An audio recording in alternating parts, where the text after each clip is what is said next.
Hello and welcome. In this video, I'll be talking about everything we know about Doom Eternal's next DLC. So without further delay, let's get into it.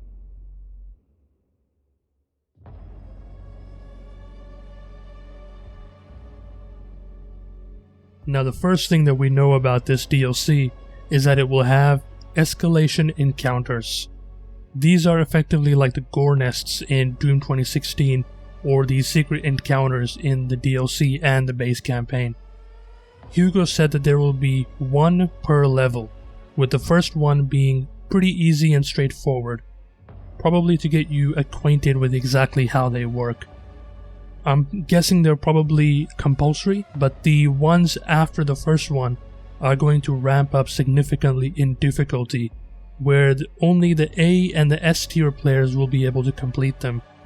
So we'll just have to see how difficult they really are once the DLC drops, and we'll have to see all the strategies the community can produce. Now the next feature they'll be adding into the DLC is implementing the meat hook into the platforming. This is something that has been requested for quite a while, since the meat hook is arguably one of the best mods they've ever introduced into the franchise, and it elevates the movement capabilities in this game. This feature is so popular that even the new Halo game will be copying it from Doom Eternal. We got a small glimpse of how great the meat hook can be with respect to platforming in Horde Mode 2, which is a mod created by Prote. I personally have played through the entire mod, and I can confidently say that I thoroughly enjoyed that entire platforming section. So I'm really interested to see how id Software implements their version of meat hook into the platforming section. Now, during one of the previous streams on their Twitch and their YouTube channel, they discussed about a new enemy that they will be introducing in the DLC, which is named the Screecher. This is going to be a fodder demon that will function as a walking buff totem, or a walking self-activated buff totem. Hugo said that this enemy will be a slow-moving demon, and it will have a clear visual indication to show exactly who and where this demon is. I would imagine that it would function similar to the Bloodmakers, who have a very bright yellow shield upon their body, and when they spawn, they let out a very loud cry, letting you know that they are now on the battlefield. Hugo then explained how the Screechers are gonna work. Once you kill a Screecher, they will let out a massive cry that will empower or buff all the demons nearby, which probably means that every single demon within the arena, no matter how far away they are from the Screecher, will get buffed. So the player now has to be very careful on which weapons and mods they use, and how they move around the arena.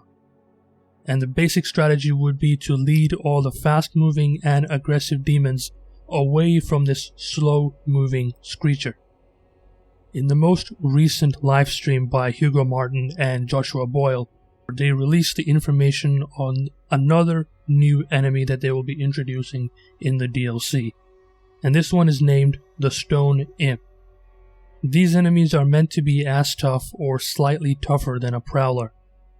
These enemies have high damage resistances to other weapons and mod combinations, but they are weaker to the full auto shotgun mod and the new special weapon which will replace the Crucible slot, and I will talk about that next. The added benefit of killing these Stone Imps with the full auto shotgun means that you will get awarded more shotgun shells because of the weapons or the mod's mastery, which gives you ammo every time you kill an enemy with full auto. They usually travel in packs, so therefore id Software really wants the players to use these Stone Imps as a shotgun ammo resource. They will probably function similar to the Maker drones or Angels, where it is advised not to kill all of them at once, and to basically stagger your kills, because when you headshot one of the Maker Angels or Maker drones, you get a full HP bar, full blood punch refills, and you get all of your ammo back. So, if you use it wisely, you can then never have to chainsaw in a given arena. They will also have a special attack like Sonic the Hedgehog, where they will roll up into a ball and roll directly onto you or roll in the same area and shoot out flames nearby. We don't actually know whether this will attack us while we are in mid-air like some other ground attacks, but we'll just have to wait and see. Now let's talk about the leaks that occurred just yesterday after the livestream. All of the achievements from the DLCs were available to be viewed on the Doom Eternal Steam page. So let's go through all of them and discuss what they're about.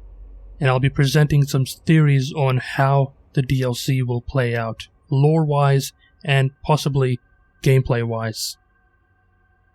Now the first 3 achievements are referring to the levels that we'll be playing through in the DLC. The first one is called the Crystal Spelunker, which basically means by the name that we will probably be going underground or through a vast cave network in order to find something of great importance. Now the name of the map is very important. World Spear. There's only ever been one reference to a spear the size of a planet, and this is referred to in the codex entry of the Sentinel History Part 1, which talks about the elemental wraiths and how they came into existence. If you want to learn more about the history of the wraiths, I suggest you check out my video. The link is in the description. This codex entry refers to a cosmic spear, which pierced right through Argent Denur, and from the wounds the elemental wraiths came forth. Now more than likely we'll be going back to Argent Denur and exploring either these wounds that were created or carving our way into the heart of this cosmic spear, possibly in order to find something of great power. And since the achievement is called Crystal Spelunker, it is a great possibility that this cosmic spear is the strongest version of the Sentinel Crystal, which has almost the exact same shape as the cosmic spear. And we know that the Sentinel's crystal contains Sentinel energy, which the Slayer uses in order to upgrade himself and his suit. Now the next one is called Cross the Threshold, on the mission Reclaimed Earth. Judging by the name of the achievement and the icon, my best guess is that the Slayer goes through a portal or does something while on Earth, which makes it so that he is unable to return until his mission is done. It's sort of like the saying, crossing the point of no return. So we'll just have to wait and see what this is all about. Now the third one is the most interesting one. If you're a lore buff like myself, you'd immediately recognize the word Imora, because it is a location within Jekad, and Jekad is what we refer to as Hell now. And to the best of our knowledge, this area is unaffected by the corruption of Hell. We can confirm this because in one of the earlier live streams, Hugo said that in the next DLC, we will be exploring new areas in Hell never before seen. And, as it says in the Codex entries, Book of the Seraphs Part 1, Davoth bent all Jekad utterly to his will, consumed with fury at their abandonment, until outside the gleaming walls of Imora the plundered festered. The clear-watered pleasure lakes spoiled into the blood swamps.